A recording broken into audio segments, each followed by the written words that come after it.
The actor Kurt Russell goes on The View and takes Whoopi Goldberg back to school in regards to gun control and the Second Amendment. You guys are not going to want to miss this. You made some headlines for saying that you felt gun control laws wouldn't deter terrorists. Explain to folks. Well, you know, these are these things where, first of all, I was in a situation. We do what we call the dog and pony. Right. We're out doing the dog and pony selling a picture, and you get kind of sometimes you get what you feel is slightly ambushed by somebody who's really got an agenda, and that's sort of, I think, that's my opinion of what happened to me the other day. The last thing I like to watch is entertainers or actors get political. It's just something I can't stand watching. So having said that. No, I was kind of asked to put it in context somehow with this movie. Mm-hmm. You know, my personal feeling is that there's a big difference between Fantasyland and reality. Fantasyland is what we do. You're either writing something, writing a song, writing a book, doing a movie, doing a television show. That's Fantasyland, and that's where that stuff belongs. In reality, when we're dealing with things like terrorism and whatnot, we're all going to have different opinions on how to do it, and how to deal with it. Yeah. Mine happens to be that I think there's a very strong reason founding fathers had for the Second Amendment, and that is that no government ever hasn't had to fight its own people, and its own people hasn't had to fight its own government. We had our Civil War. If that Second Amendment hadn't been there, those people would not have had the opportunity to do what they considered was defending their life, their way, their style of living. So I agree with that. I think that's an important part of our existence, and it's basically that simple. I think that people more object to the excesses of the Second Amendment, not the Second Amendment. It's these guns. And that's where the debate comes in. I think it's too bad that the debate can't remain kind of civil too, and that's hard to do. It's one of those things that it's like I talked about. You know, sometimes talking about terrorism. Whatever we do, and we all have our opinion on that too. Whatever we do, we're a little late for the people who've died. And if you know somebody, or you know a child that was maimed in that situation, I got a strong feeling that one's opinion has a tendency to change that. Yeah.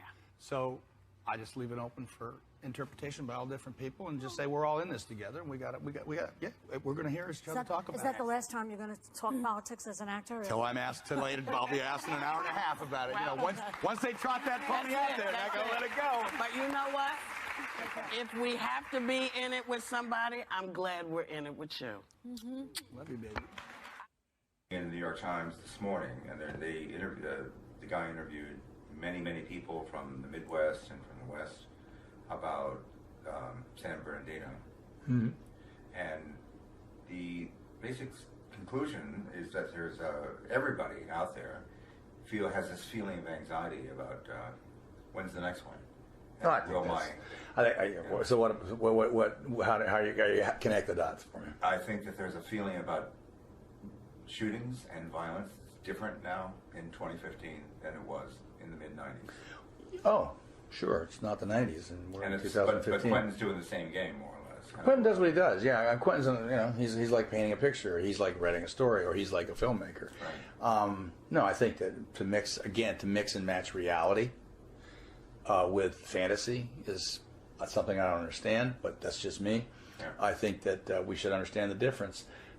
I think that, to mix today's politics with, for instance, in this case, a tale about, a fictional tale about just right after the Civil War. I'm not talking about politics. I'm talking about ground level, water table, a feeling that's in people's bones that this New York Times piece was talking about. People are genuinely, between Paris and San Bernardino, there's this thing that sudden violence as a normal day-to-day aspect coming from the gun culture, coming from everything else. It's a different vibe, I don't understand the concepts of conversation of the gun culture.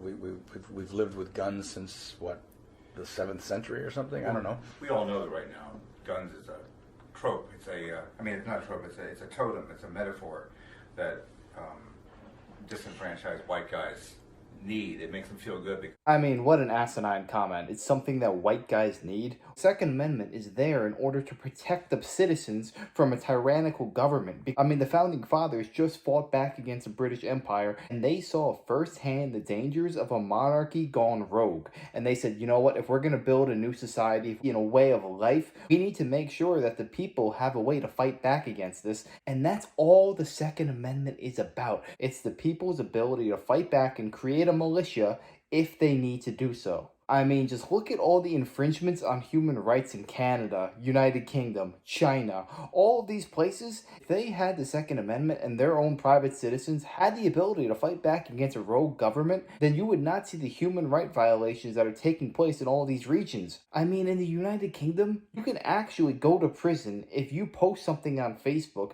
and the government doesn't like it. What happened to freedom of speech? And that's the whole magic behind this argument. Because the day that they take our First Amendment, we have the Second Amendment to make sure we get that back. My thing. but it's statistically Well, you can look. irrefutable. If you think gun control or something like that is going to change a terrorist point of view, I think you're like out of your mind. I think you're like, I think anybody is. I think it's absolutely insane.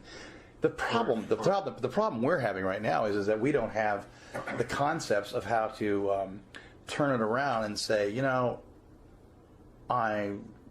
you may think you've got me worried about what you're going to do. Dude, you're about to find out what I'm going to do.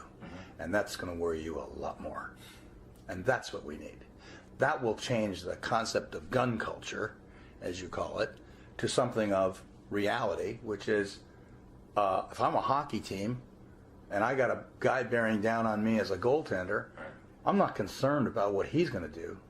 I'm going to make him concerned about what I'm going to do. I guess Obama's point was that the guys who are on the no-fly list because of terrorist connections can get a gun pretty easily. They can also make a bomb pretty easily. Yeah. So what? They can also get knives and stab you. What are you going to do about that? They can get cars and run you over with them. What are you going to do about that? What are you going to do about that? They didn't kill the people in San Bernardino. Oh, but they've killed others that way. Haven't they? Yeah. Yes. Yeah. So what are you going to do? Outlaw everything? That isn't the answer. Just put some controls. Put some controls. What? So the people who want to defend themselves can't? No, not so you can't. Just so the idiots can't get a hold of them. That's Do all. you really believe they're not going to? Are you serious about that? Yeah, Are you they get seriously? harder. What good will that? Oh my God! And that you think that you can control the behavior of people that are dead set on taking your way of life away from you. I think you can control that. No, I didn't say and that. there's only one thing you can do with that, and that's say, no, dude, that's not going to happen. That's just not We're going to gonna happen. speak with you, man. Good talking with you. Good luck with your art.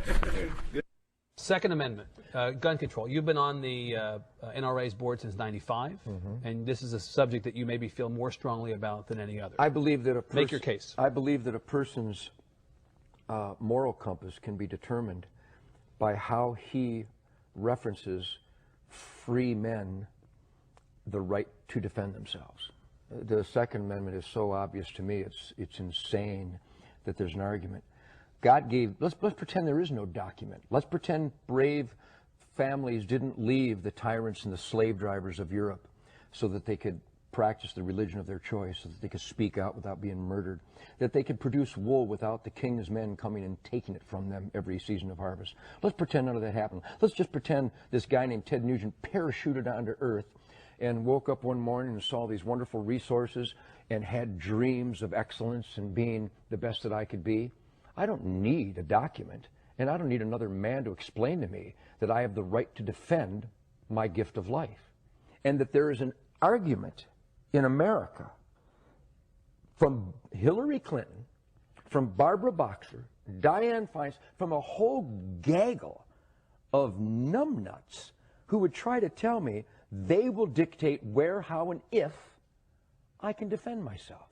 I find that preposterous. I find it unacceptable, and I will not accept it. I am a free man. Don't tread on me. A good, law-abiding citizen, not convicted of a felon. The Second Amendment of our Bill of Rights is my concealed weapons permit. Period. That's it. That's it.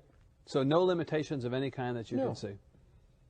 None. That's it. The limitation should be, instead of arresting people for molesting children 24 times, I would rather the dad walked into the room, found a person molesting that child, and blew his brains out.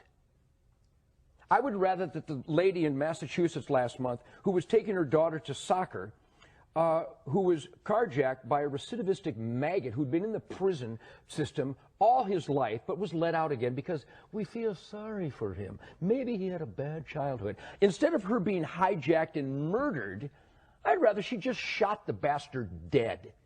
But in Massachusetts, somebody decided she can't do that. So she's dead. I would rather she was alive and the carjacker was dead. I'm weird. There are judges out there across America who think it's safer to release these animals and criminals back into the street, and by doing so they are endangering law-abiding citizens. Their lives are in danger because some judge thinks he's doing the right thing morally. But it goes back to the old argument. Guns don't kill people. I have yet to see one gun fire by itself and kill another human being. It just does not happen. And by imposing laws and regulations, trying to strip law-abiding people from attaining a gun, all that you're doing is making it harder for someone to defend themselves because the criminals are going to get a gun no matter what. Whereas you're making it harder for good people to protect themselves and their family. Every American has that right. They shouldn't have to fear about someone breaking into their house in the middle of the night and they can't do a thing about it because the robber has a gun and they're left with nothing.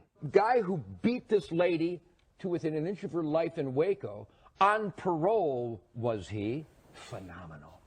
And beat her to within an inch of her life in front of her grandchildren with a whiskey bottle. I would rather she fell to the ground, pulled out a .38, and shot him 6 times in the chest and killed him. Am I weird?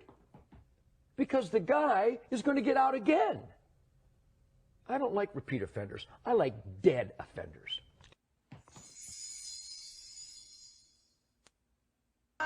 Sorry about that. At least yours doesn't play Call Me Maybe. Yeah, like that. exactly. Sorry about that.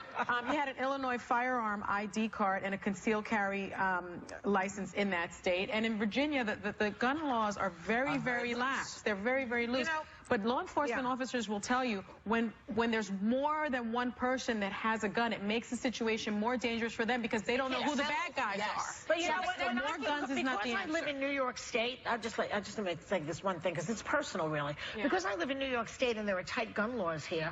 I take the subway, I take the bus, I walk around freely. If I was living in one of these states, open carry or whatever they are, I would never do public transportation. I'd be afraid that some guy on the subway would have a fit, just go mad, upset about somebody took his seat or somebody's mansplaining or what have you, and shoot somebody else. Well, because it's easy to do. Can we follow the lead of other countries? I mean, if you look at Japan, there is almost no gun violence. In fact, it's like the chance of being killed by a gun are just the same as chances in the United States of being struck by lightning. It's like 1 in a million. They don't have a Second Amendment. They don't have a Second Amendment. Right. I feel very differently about that, though. When I go to states like Arizona, when I go to states like Texas, I'm not worried about law-abiding citizens carrying guns. They don't make me nervous. I feel much more comfortable knowing that if something happens, you have law-abiding citizens that have gone through background checks but have been trained. Have you been around people with guns? All the time. No, I have. I have been around a lot of people. Have you been around with afraid people with guns? I have, and a lot of these people. I don't believe you, Jen. I don't believe. Because when somebody shoots a gun, I'm a conservative. They're a very pro-guns, pro-Second Amendment group. Listen, no, I have no problem. I'm not a gun girl, but I have a lot of I am saying to you that when people start shooting, people tend to run.